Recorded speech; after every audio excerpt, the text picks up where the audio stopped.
So you are a practicing Catholic. Yep. And how does your faith sustain you is what I want to know. How does my faith sustain me? Yeah. Well, my mother used to say that in hardships in your life, try to look at this moment in the light of eternity. You know, let's try to see this how God might see it, which is, we can't see it as fully as God might see this moment, this now, as opposed to the past or the future, which we can't affect in any way. But you can try to see this present moment, if it's good or bad, any hardship or victory, with humility, with acceptance, and with love. So and you can't love something until you can accept it. That is correct. But a lot of people are calling this the age of fear. How do you counteract that? I know your favorite Bible verse is Matthew, the don't worry one. The words of Christ speak off the page. It's like he's talking directly to us now. Wow. Yeah. So with a harrowing challenge. Yeah. Which is to love your neighbor as yourself. Love your enemies. That's the one. That's to love the one. Your enemies. Because every bit of darkness is only for now. The light always wins.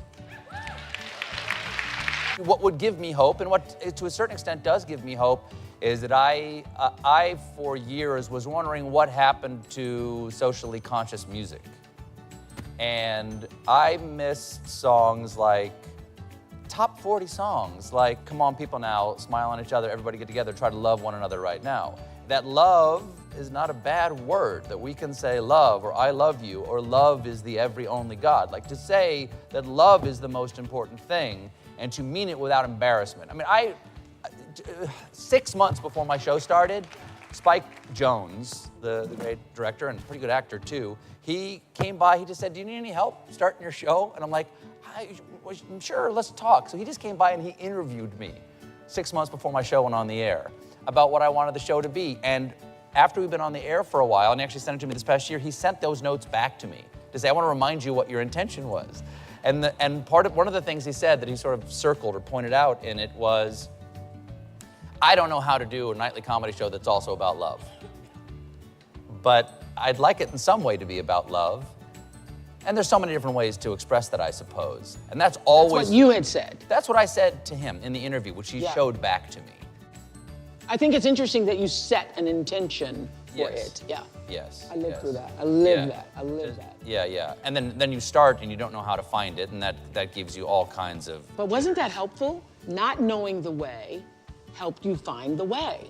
Right, because anything is possible. The hope for love. And I think now we found is that I love my country, I love science, I love facts. I love people regardless of their race or their gender identity. And the challenge now is to love the people who don't seem to have that value in their heart, or at least how it's politically expressed. I don't know what's in their heart, how it's politically expressed. Even the people I disagree most with, if I sat down and had this conversation with them, we might leave the conversation hand in hand. But when we're making jokes about people's political action, it's very hard to see them as more than their ideas. And you cannot love their ideas, you can only love themselves. Yes. And so that's the challenge. The last challenge is to love the people you disagree with the most. To love the people you disagree with the most. Right, but that's the harrowing challenge that Christ sets forth. To love the people you disagree with most, because loving the people you agree with, anybody can do that. That's right. Yeah, anybody can do that. That means you have to find a path to love Donald Trump.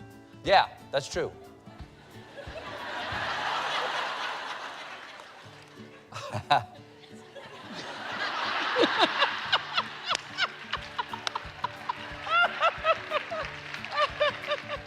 I didn't say I was a good Catholic. I was bad Catholic. So thank you for doing a show about love every night. Thank you for doing thank a show you. about You too. love. Thank you. Stephen Colbert.